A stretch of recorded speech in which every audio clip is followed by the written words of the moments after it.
eu acho que melhorou muito. Claro, quem está falando contigo é alguém que era vítima de desinformação e perdia na justiça, porque os juízes sequer sabiam como julgar. Né? Quando a minha filha nasceu, uma médica obstetra, a Fabíola vai ficar chocada com isso, porque para uma mulher que é mãe é muito chocante. Ela escreveu um relato do meu parto na internet. Minha filha nasceu às 11h50 da manhã e essa mulher escreveu isso às 2 da manhã. Com todos os detalhes, eu quase morri no meu parto. Com todos os detalhes sobre o meu parto. E eu perdi no primeiro grau. Sabe por que eu perdi? Porque o juiz disse que se ela não tinha me marcado no Facebook, não era contra mim. Mesmo que ela tivesse colocado meu nome e que tivesse milhares de comentários me citando. Porque ele nem entendia tecnicamente como é que era aquilo. E, pasmem, eu ganhei no segundo grau, nos 45 do segundo tempo, porque eu ia perder também. Então, quando eu falo que há uma maior consciência social, eu acredito que há. Né? Acho que o judiciário, por exemplo, é altamente impactado depois de 2018 e depois das ações do ministro Alexandre de Moraes. Acho que há ali uma espécie de despertar. E eu vivo isso. Né? Eu perdi ações contra o Roberto Jefferson, agora eu ganho todas. Aliás, está me devendo um horror de dinheiro, Roberto Jefferson, estamos esperando aquela Quanto que viagem ele para está te Miami. devendo?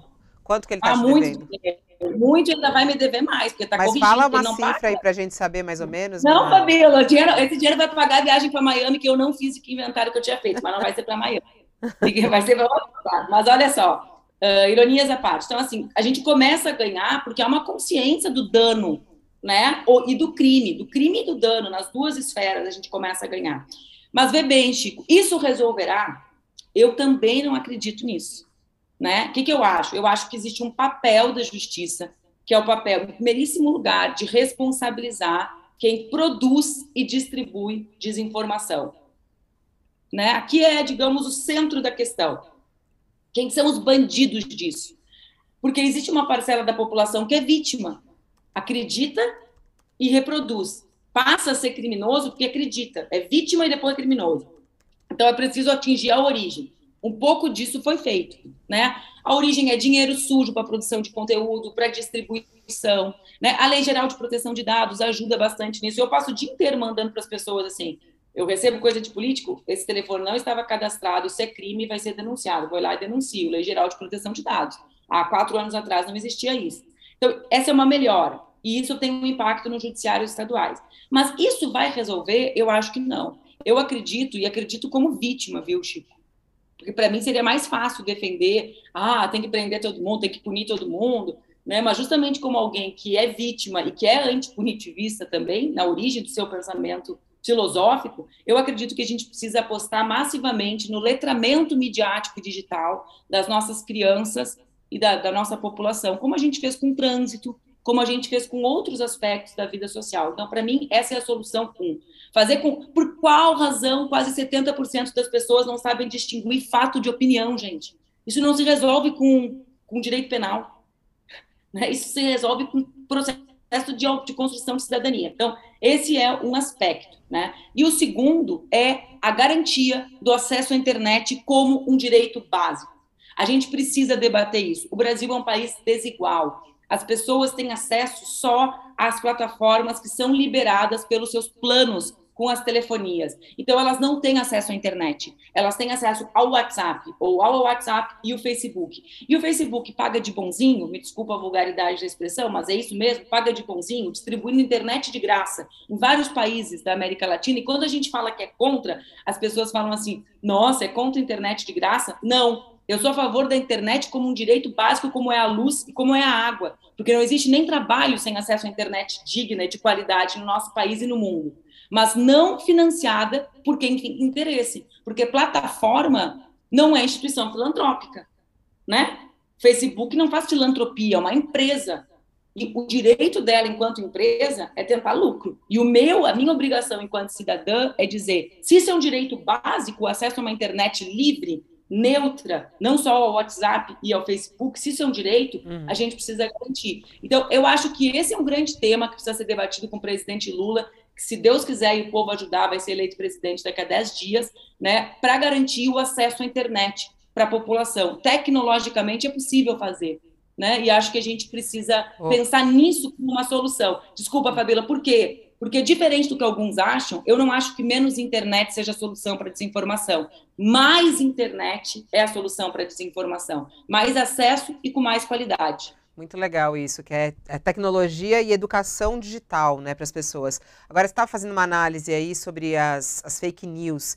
Eu queria uma resposta bem objetiva nesse sentido, Manuela. As eleições desse ano, 2022, elas estão com menos fake news do que as eleições que você concorreu ao lado do Haddad em 2018? Ah, sim. Então, Por quê? então assim, acho que... Por que você acha? Primeiro, A máquina do ódio não foi acionada ainda?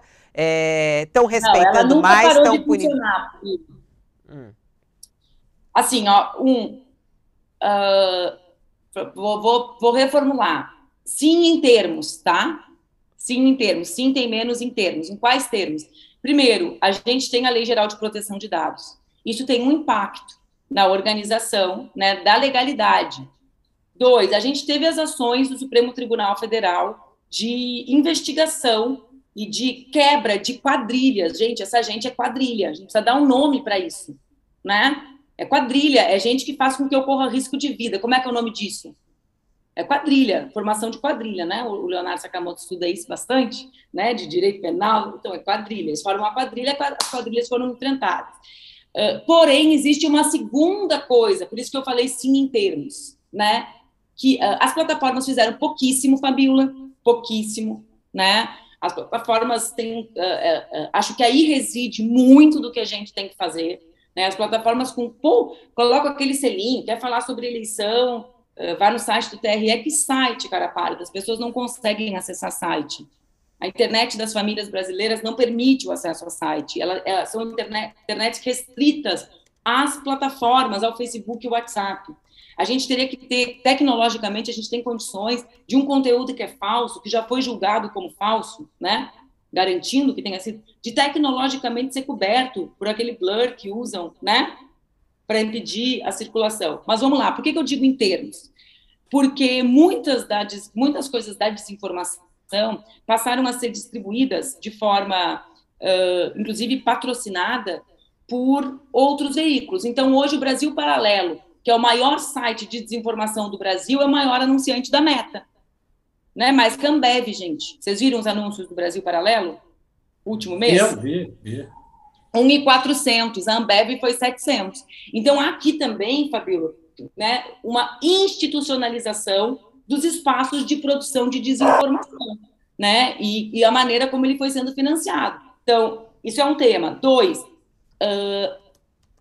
a forma como eles organizam os ataques na internet, ela é piramidal. Sabe aquela estratégia de pirâmide comercial? Eles funcionam assim. Então, tem um laboratório extraordinário, conduzido por uma professora na UFRJ, pela Marie, o NetLab. O NetLab fez um estudo de alguns ataques. Um dos ataques orquestrados, ele era mais robotizado, acho que essas informações são relevantes. Ele era mais robotizado, proporcionalmente, do que foram o Brexit e a eleição do Trump. Para a gente ter ideia do nível de robotização que esses caras usam para desinformar no Brasil. 2, sabe quantos anúncios ativos tinham num ataque que eu sofri? 250, Léo. Sabe o que significa isso? Que eles não distribuem o dinheiro só no Bolsonaro falando mal de mim.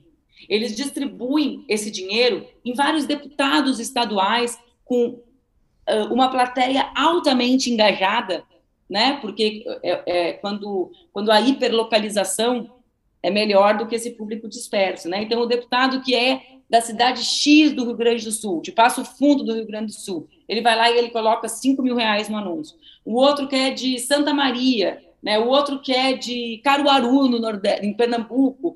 E aí eles, de forma piramidal, distribuem isso de uma maneira legalizada. Então, sim, mas eles mudaram um pouco a tática, né, Manuela? Mas mudaram a tática e houve uma institucionalização, sim.